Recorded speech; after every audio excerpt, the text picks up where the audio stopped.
I will try to bring the idea of a modernity in explaining the movement, Gulen movement. And before doing this, let me clarify why I have chosen this keyword. While reading some texts written by Gulen, I have recognized that I can't understand them. Or in other words, they are simply meaningless from a modernist perspective. So I try to understand why or what is the alternative meaning behind these things. This brought me to a kind of comparative reading between Gulen and the canons of Islamic philosophy, such as Abu Hamid al-Ghazali and other stuff. So I discovered that just like many of the canons of Islamic philosophy, Gulen also is employing a different, let's say, linguistic methodology. This brought me to the idea of a modernity. So I argue that in explaining the Gulen movement in terms of how it employs different structures, because when we talk this movement, we mean that it's operating around the globe, which means that we are living in the era of nation states. We have boundaries, different borders that separates nations from each other, but it is still operating in different countries such as Macedonia, Madagascar, Nigeria.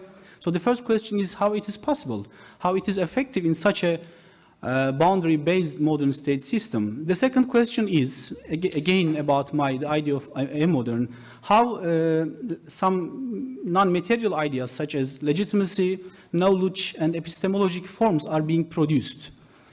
I argue that the study of the Hizmet movement or the Gulen movement from the perspective of a modernity can help us to understand why it is operational in such different environments, how it is coping with the idea of modern.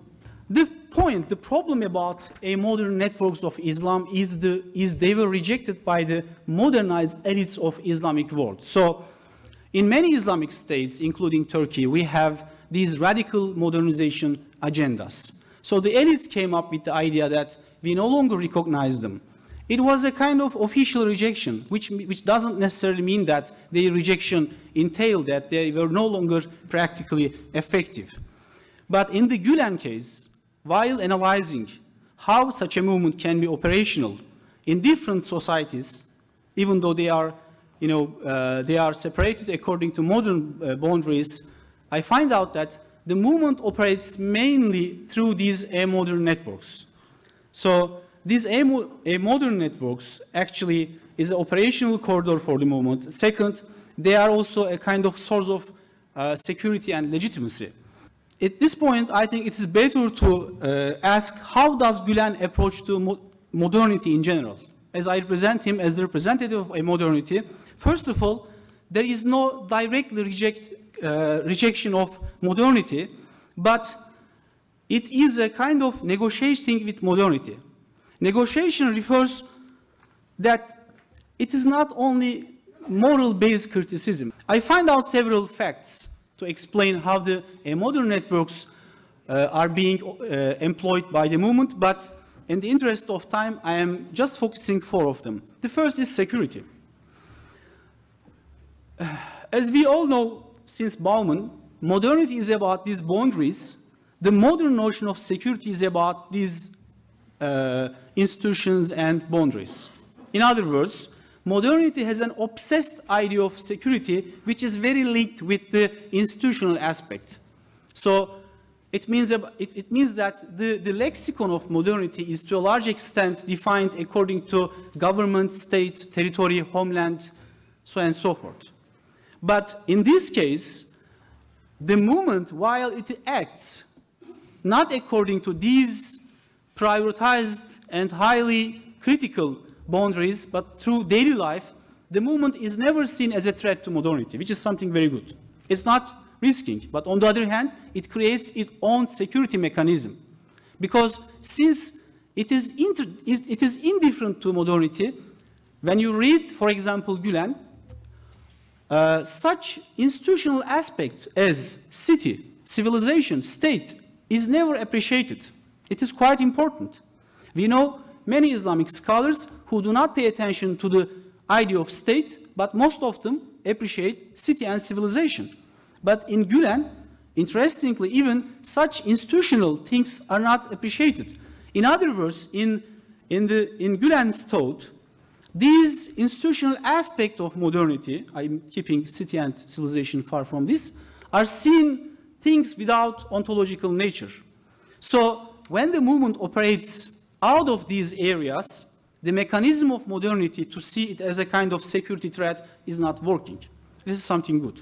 The second point is, modern networks protect the movement from nationalist reaction. For example, from a Turkish perspective, it is very difficult to explain why this movement is very, very successful in Kurdistan regional government. Because the political atmosphere in Turkey, I mean, including some parts of Turkey, is very, very sensitive about this case. But the movement is very, very, very successful in Kurdish regional government area. I may give some other examples as well. The answer is very, very, very, from this perspective, clear.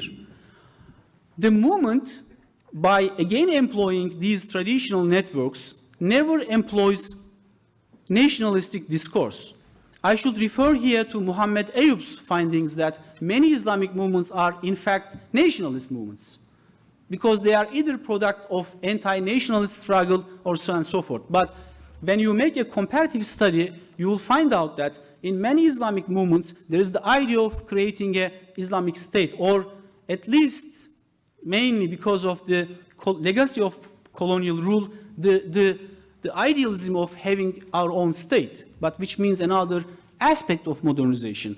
So in this case, by acting through these traditional and modern operational corridors, the movement is not seen as a representative of a certain nationalistic discourse. That is why there are serious problems between Turks and Kurds, the movement is highly successful in Kurdistan. And the third point is, I should also talk about how a modern network sustains legitimacy to the movement. Because if a network sustains a legitimacy, its members has it in the same way. And again, these networks do not represent the representative of the movement. Let me say it functionary, or the agent of the Gulen movement. Imagine yourself as the agent of the Gulen movement in Madagascar. You are going to face a community, you don't know, no idea about their culture, so there's a problem of being stranger. Why these people are not seen as stranger? Because, as we know, since again Bauman, modernity, while creating its boundaries, creates the idea of strangers as the dominant category to understand other. So how come the functionaries or the agents of the movement are not seen as strangers? It is mainly these modern network, especially among Islamic community, so they are being seen another representative of these Islamic networks. And finally, how these final point is another sample to explain how a modern networks help the movement. It is protecting the movement from political divisions. Every society is politically divided, not only non-Western societies, even very Western societies such as Belgium, even USA. So there's a problem of protecting yourself from this politically divided society, from these controversial perspectives. So since the agent of the movement operates through daily life, it is the classroom or the market, not again referring to the institutional aspect of modernity, so political divisions also are not a clear-cut challenge to the agent of the movement. Of course, we are living in modern era, but the idea of the assumption of modernity covering all aspects of social life should be criticized. And I think the sample of Gulen is a great opportunity to analyze this, how it takes place practically.